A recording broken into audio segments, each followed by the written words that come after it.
HS 2024 political science অর্থাৎ রাষ্ট্রবিজ্ঞান পরীক্ষার প্রশ্নপত্র 2024 সালের সম্পূর্ণ দেখে নাও। কয়েকটি মাত্র বন্ধুরা এমসিকিউ এসিকিউ পিডিএফ পেতে পল সায়েন্স যে প্রশ্নপত্র তার এমসিকিউ এসিকিউ পিডিএফ পেতে টেলিগ্রাম গ্রুপে জয়েন করো।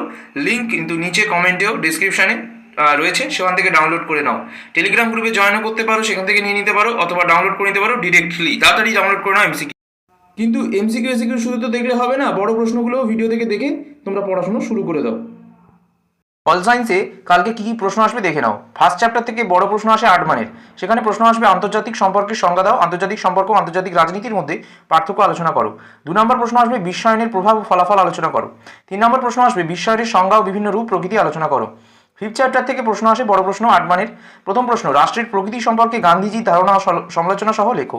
বন্ধুরা 2 নম্বর যে প্রশ্ন আসবে সেটা হচ্ছে মার্ক্সবাদের মূলনীতি বা সূত্রগুলি আলোচনা করো।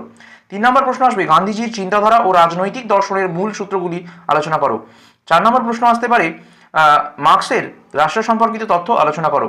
6 চ্যাপ্টার থেকে বড় প্রশ্ন আসে, সেখানে প্রথম প্রশ্ন আসবে ক্ষমতা স্বতন্ত্রীকরণ নীতির পক্ষে ও বিপক্ষে যুক্তি দাও।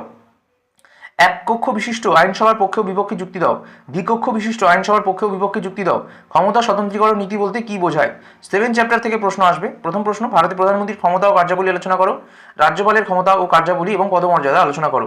8 চ্যাপ্টার থেকে বড় প্রশ্ন আসে, কি আসবে, অর্থবিল কি, ভারতের সংসদে অর্থবিল পাশের পদ্ধতিটি আলোচনা করো। 2 নম্বর প্রশ্ন আসবে রাজ্যসভা ও লোকসভার মধ্যে পারস্পরিক সম্পর্ক ব্যাখ্যা করো। 3 নম্বর প্রশ্ন, লোকসভার স্পিকারের ক্ষমতা ও কার্যাবলী পদমর্যাদা আলোচনা করো।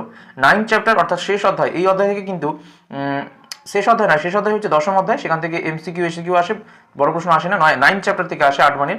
1 নম্বর প্রশ্ন, ক্রেতা সুরক্ষা আদালতের উপর একটি টিকা লেখো। 2 নম্বর প্রশ্ন আসবে হাইকোর্টের গঠন ও কার্যাবলী ব্যাখ্যা করো। মোটামুটি এই বড় প্রশ্নগুলো করলেই 100% কমন পেয়ে